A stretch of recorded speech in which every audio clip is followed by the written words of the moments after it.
আমরা জুলাইকে সবচেয়ে বেশি ধারণ করি বলেই আমরা জুলাই কখনো বিক্রি করি না। জুলাইয়ের চেতনা তো বাংলাদেশ জাতীয়তাবাদী ছাত্রদল সবচেয়ে বেশি ধারণ করে, কারণ এই আন্দোলনে ছাত্রদলের শহীদ সংখ্যা বেশি।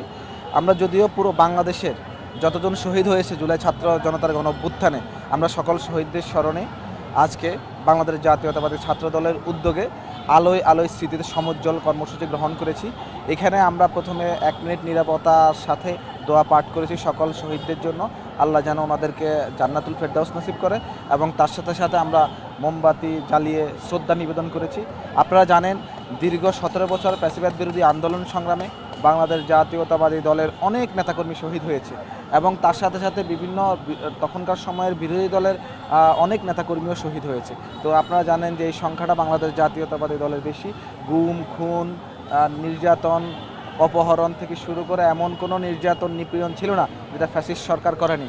তারই পরিপ্রেক্ষিতে 17 বছর ধরে বাংলাদেশ জাতীয়তাবাদী ছাত্রদল রাজপথে মৃত্যু পতাকায় দাঁড়িয়ে বুলেটকে উপেক্ষা করে রাজনীতি করেছে। তারই ফলশ্রুতিতে বৈষম্য বিরোধী আন্দোলন থেকে পরবর্তীতে ছাত্র জনতার গণ অভ্যুত্থানে বাংলাদেশ জাতীয়তাবাদী ছাত্রদল সামনের সারি থেকে ভূমিকা রেখেছে, এবং আপনারা দেখেছেন বাংলাদেশ জাতীয়তাবাদী ছাত্রদলের কোনো নেতাকর্মী 5 আগস্টের পর থেকে শুরু করে এখন পর্যন্ত কোনোভাবেই জুলাইকে কখনো বিক্রি করে নাই, কারণ জুলাইকে ধারণ করেছে। জুলাই ধারণ করার ব্যাপার, জুলাই পালন করার ব্যাপার, জুলাই লালন করার ব্যাপার, কিন্তু জুলাই বিক্রি করার ব্যাপার না। আমরা দেখেছি বাংলাদেশ জাতীয়তাবাদী ছাত্রদল গত বছরও আমরা সবার আগে আমরা শহীদদের প্রতি শ্রদ্ধা নিবেদন করেছি এই শহীদ মিনারে এসে, ঠিক সেই কাজটি ধারাবাহিকভাবে আমরা করছি। এবং আপনার যেই প্রশ্ন ছিল আমরা জুলাইকে ধারণ করি, আমরা জুলাইকে সবচেয়ে বেশি ধারণ করি বলেই আমরা জুলাই কখনো বিক্রি করি না।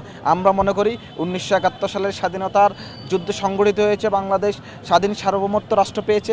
আমরা মনে করি 90-এর স্বৈরাচার বিরোধী আন্দোলনে বাংলাদেশের আবার গণতন্ত্র পুনরুদ্ধার হয়েছে। পরবর্তীতে দীর্ঘ 17 বছরের ফ্যাসিস্ট সরকারের পতনের মাধ্যমে বাংলাদেশে আবারও চলাফেরার স্বাধীনতা, রাজনৈতিক স্বাধীনতা থেকে শুরু করে সকল মৌলিক বিষয়গুলো আবারও নতুন করে মানুষের মাঝে জন্ম নিয়েছে, যে মানুষ সেটা পালন করছে।